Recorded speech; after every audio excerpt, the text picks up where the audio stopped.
মায়ার নবী, রহমতের নবী যখন মৃত্যুবরণ করবে, মৃত্যুর কয়েকদিন আগে মায়ার নবী রহমতুল লিল আলামিন অত্যন্ত অসুস্থ হয়ে পড়ে গেলেন। কঠিন রোগ দেখা দিল। মায়ার নবী রহমতুল লিল আলামিন হযরতে আলীকে ডাক দিলেন। হযরতে আলীকে ডাক দেওয়ার পর হযরতে আলী রাদিয়াল্লাহু তাআলা আনহু কাঁধের উপর হাত দিয়া এইবার সব সাহাবীকে ডাক দিলেন। ডাক দিয়া বললেন, ও সাহাবায়ে কেরামরা, আজকে তোমাদের কাছে আমার কিছু কথা রয়েছে। সাহাবায়ে কেরামরা মায়ার নবী রহমতের নবীর সামনে বসে গেলেন। মায়ার নবী রহমতের নবী সাহাবায়ে কেরামদেরকে বললেন, ও সাহাবায়ে কেরামরা, এই দুনিয়াতে কেউ চিরজীবন থাকবে না, আমি নবীও চিরজীবন থাকবো না। আমি নবীও তো চলে যাব দুনিয়া থেকে, আমি নবীও তো অন্ধকার কবরে চলে যাব। ওই কবরে যাওয়ার পর আমি নবীকেও 3টা প্রশ্নের জবাব দিতে হবে। ও সাহাবায়ে কেরামরা, যেহেতু অন্ধকার কবরে যাব, আমার সময়টাও শেষ হয়ে যাইতেছে রে সাহাবায়ে কেরামরা, তোমাদের সঙ্গে আমার কিছু কথা রয়েছে, এই কথাগুলি আমাকে বলতে হবে। এইবার সাহাবায়ে কেরামরা বললেন, ইয়া রাসূলুল্লাহ, ইয়া হাবিবাল্লাহ, আপনি আমাদেরকে যা বলবেন বলেন, কোনো সমস্যা নাই। মায়ার নবী রহমাতুল লিল আলামিন এইবার বললেন, ও সাহাবীরা, আমার কাছ থেকে কেউ যদি কোনো টাকা পেয়ে থাকো, যে কোনো জিনিস আমার কাছ থেকে যদি পেয়ে থাকো, তাহলে বলো, আমি নবী এই দেনাগুলি আমি শোধ করে দিব। কারণ দেনা নিয়ে যদি আমি অন্ধকার কবরে যাই, আল্লাহর কাছে আমি নবী জবাব দিতে পারবো না। আল্লাহ তাআলা যদি কবরে যাওয়ার পরে যদি আমাকে ধরে, ও আমার বন্ধু, আপনার কাছ থেকে তো অনেকে টাকা পায়, আপনি তাদেরকে টাকা দেন নাই কেন? আবার হাসরের ময়দানে যদি আমি নবীকে যদি আল্লাহ তাআলা যদি আমাকে বলে, ও নবী, আপনার কাছ থেকে অনেকে টাকা পায়, আপনি দেন নাই কেন? আমি মায়ার নবী রহমতের নবী আল্লাহর কাছে ওই দিন কি জবাব দিব? আমি তো জবাব দিতে পারবো না। এইবার সাহাবায়ে কেরামদের মধ্যে থেকে একজন বললেন, যুবক একজন সাহাবী দাঁড়ায় গেলেন, দাঁড়িয়ে বললেন, ইয়া রাসূলুল্লাহ, ইয়া হাবিবাল্লাহ, একদিনের ঘটনা। আপনি বাজারে যাইতেছিলেন, আপনি যখন বাজারে যাইতেছিলেন, ওই সময় একজন ভিক্ষুক আপনার কাছে চলে আসলো। আপনার কাছে আসার পর ওই ভিক্ষুক কিছু টাকা চাইলো। আপনি আমাকে বলেছিলেন, দাও, তুমি এই ভিক্ষুককে কিছু টাকা দাও, আমি তোমাকে পরে দিয়া দিব। ও নবী, ওই টাকা তো আপনি এখনো আমাকে দেন নাই। মায়ার নবী রহমতের নবী হযরতে ওমরকে বললেন, ওমর, যাও, আমার বাড়িতে চলে যাও। আমার বাড়িতে যাওয়ার পরে আমার বাড়িতে যাওয়ার পরে এই ব্যক্তি যত টাকা পায়, আমার এই সাহাবী যত টাকা পায়, তাকে পরিশোধ করে দাও। আমার বাড়িতে যাওয়ার পরে টাকা দিয়া তাকে পরিশোধ করে দাও। মায়ার নবী রহমতের নবী আবার এইবার বললেন, আরো কে কি পাও আমাকে বলো, আজকে আমি নবী সকলের ঋণ শোধ করে দিব। এইবার আর একজন সাহাবী দাঁড়ায় বললেন, ইয়া রাসূলুল্লাহ, ইয়া হাবিবাল্লাহ, একদিন আপনি ঘোড়ার পিঠে চড়ে যুদ্ধে যাওয়ার জন্য এইবার মনর স্থির করলেন। আপনি এইবার মনটা স্থির করে নিলেন, সঙ্গে ছিল একটা লাঠি। ও নবী, আমি যাইতেছিলাম রাস্তা দিয়ে, আপনিও যাইতেছিলেন, ঘোড়ার পিঠে ছিলেন, আপনার ওই লাঠিটা আমার পিঠের মধ্যে আঘাত করেছিল রে নবী। আপনি জানতে পেরেছেন, তারপরেও আমি আপনাকে কিচ্ছু বলি নাই। এইবার মায়ার নবী, রহমতের নবী হযরতে ওমরকে বললেন, ওমর আমার বাড়িতে তুমি চলে যাও, যাওয়ার পরে তুমি একটা লাঠি নিয়ে আসো, ওই লাঠিটা ওই সাহাবীর হাতে তুমি দিয়া দাও। ওই সাহাবীর যেখানে আঘাত লেগেছে আমার পিঠেও সেই জায়গায় যেন ওই সাহাবী আঘাত করে। কারণ কবরে যাওয়ার পর আল্লাহ তাআলা যদি আমি নবীকে ধরে, আমি নবী আল্লাহর কাছে জবাব দিতে পারবো না। হাসরের ময়দানে যদি আল্লাহ আমাকে ধরে, আমি নবী হাসরের ময়দানে আল্লাহর কাছে জবাব দিতে পারবো না। এরে নবীর আশিক উম্মতের দল, কেমন নবী তুমি পেয়েছো, কেমন নবী তুমি পেয়েছো রে বাবা। এইবার হযরতে ওমর বাড়িতে গেলেন। আল্লাহ রসুলের বাড়িতে যাওয়ার পর একটি লাঠি নিয়ে আসলেন, নিয়ে আসার পরে এইবার রসুলের হাতে দিলেন। আল্লাহ রসুল এইবার ওই সাহাবীর হাতে ওই লাঠিটা দিয়া দিলেন।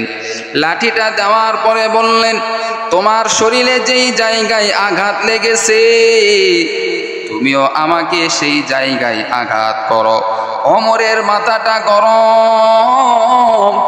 ওমর এইবার বলে, আল্লাহ রসুল এখানে থাকবে আর একজন আল্লাহ রসুলকে আঘাত করবে, আমি ওমর থাকতে কখনো এটা সম্ভব হবে না।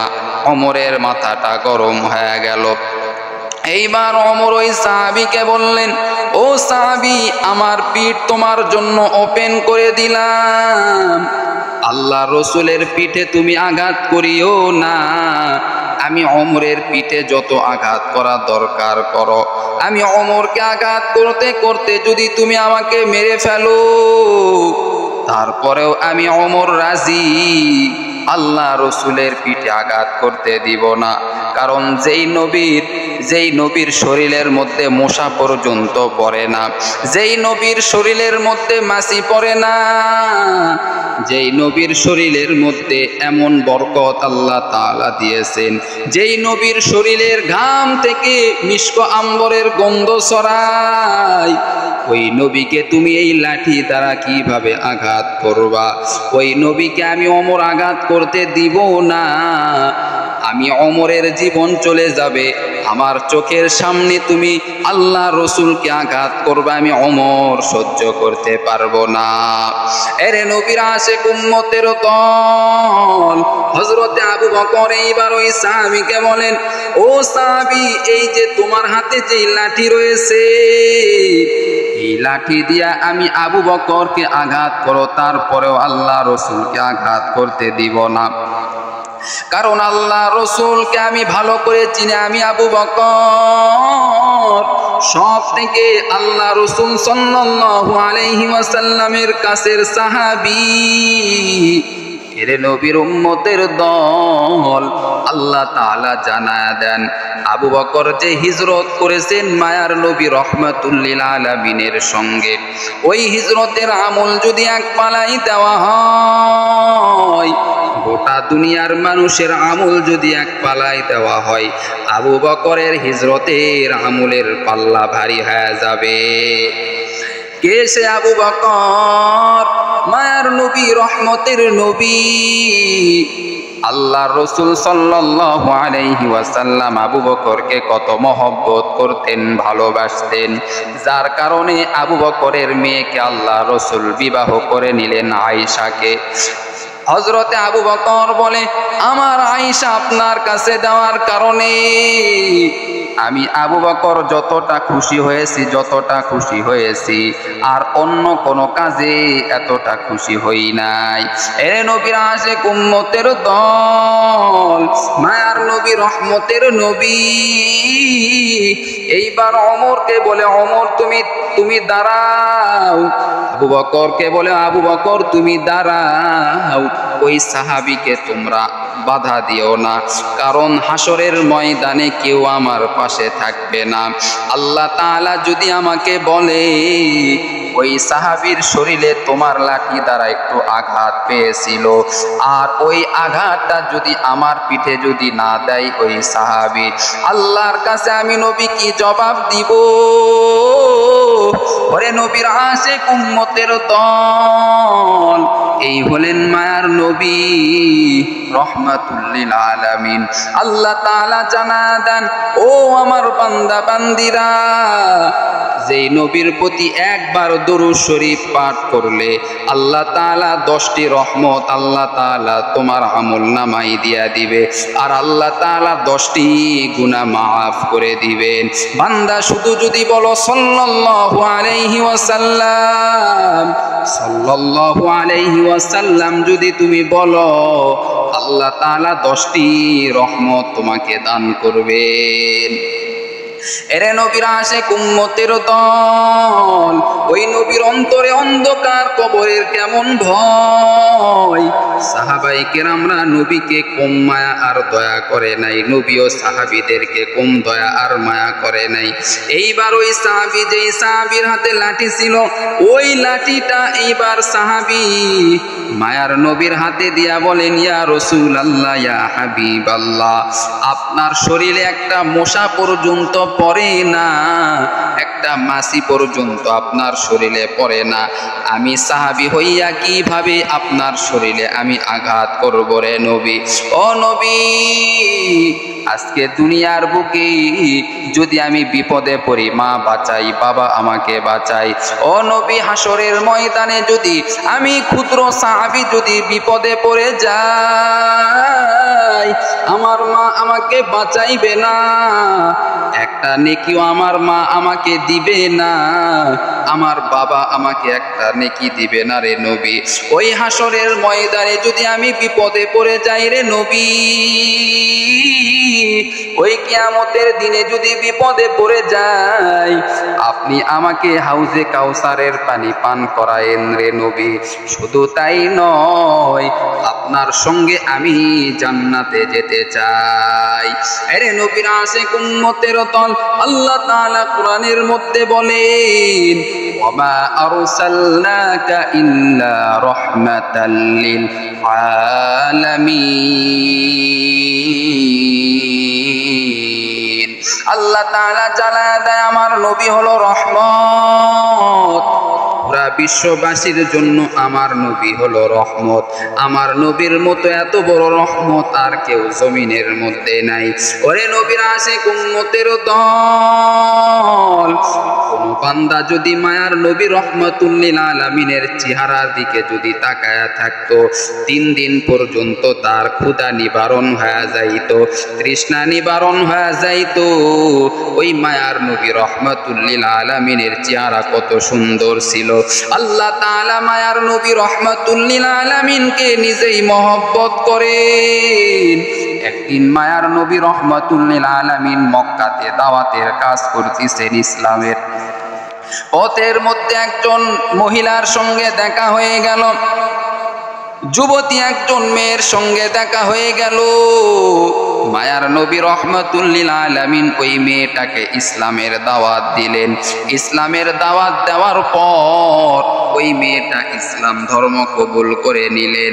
ওরে আল্লাহর বান্দা, এইবার আল্লাহ রসুল আর একটা জায়গায় ব্যবসা করার জন্য সিরিয়াতে চলে গেলেন।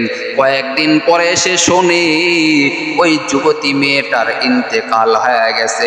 মায়ার নবী রহমতের নবী এইবার ওই মেয়ের বাড়িতে খোঁজ করে মেয়ের বাড়িতে চলে গেলেন। যাওয়ার পরে দেখে মেয়ের মা কান্না শুরু করে দিয়েছে, বাবা কান্না শুরু করে দিয়েছে।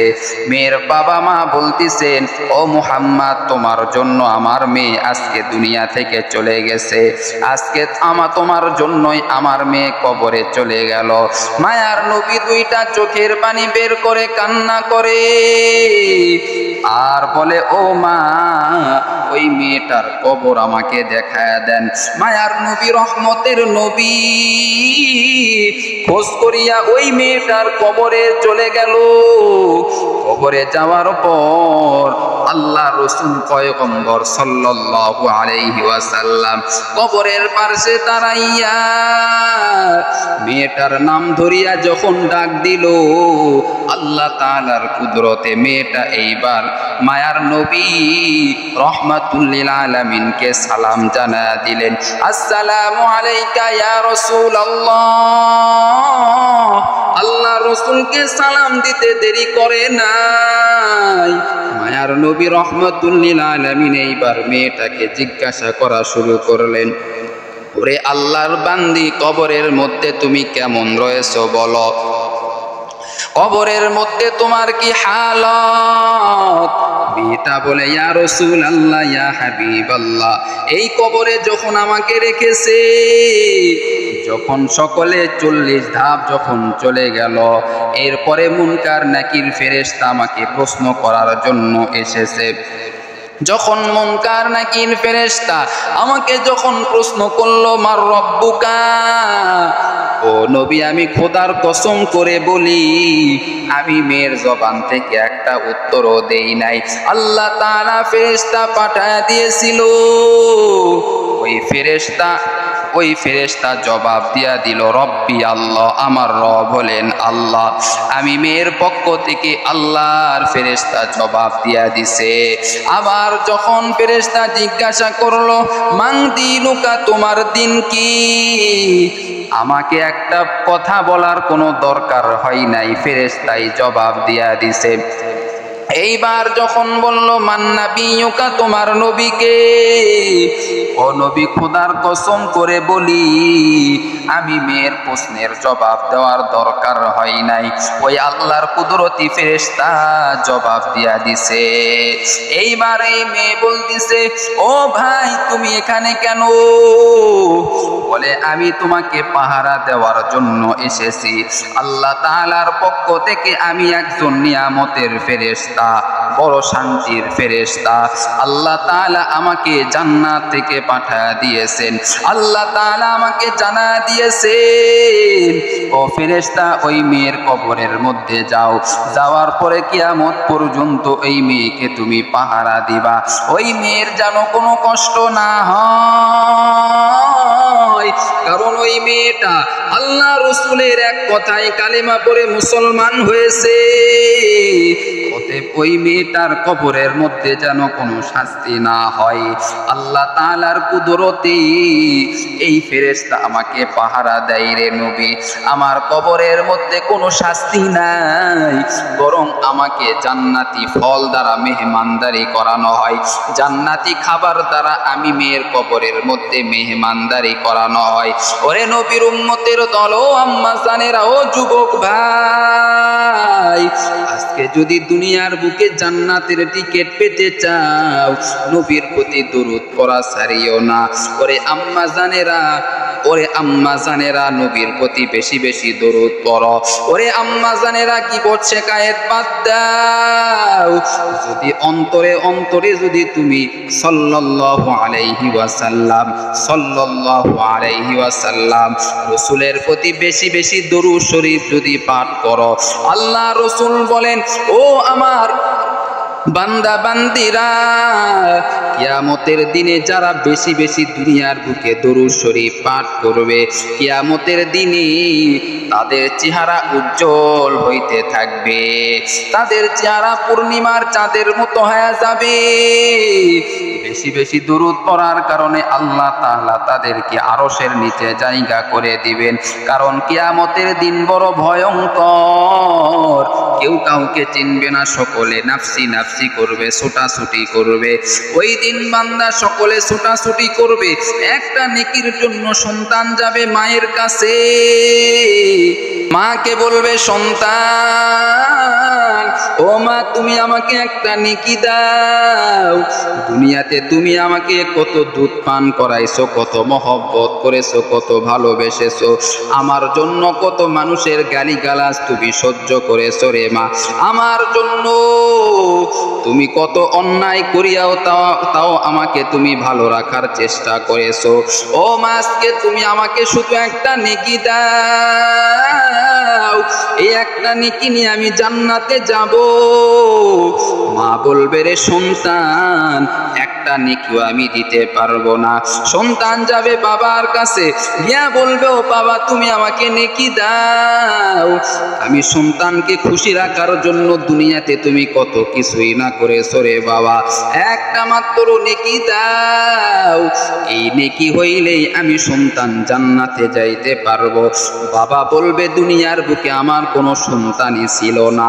ওরে নবীর আশিক উম্মতের দল, আজকে তুমি যার জন্য পাগল, আসলে বাবা কেউ তোমার জন্য পাগল নয়, আল্লাহর জন্য পাগল হয়ে যাও, মায়ার নবীর জন্য পাগল হও।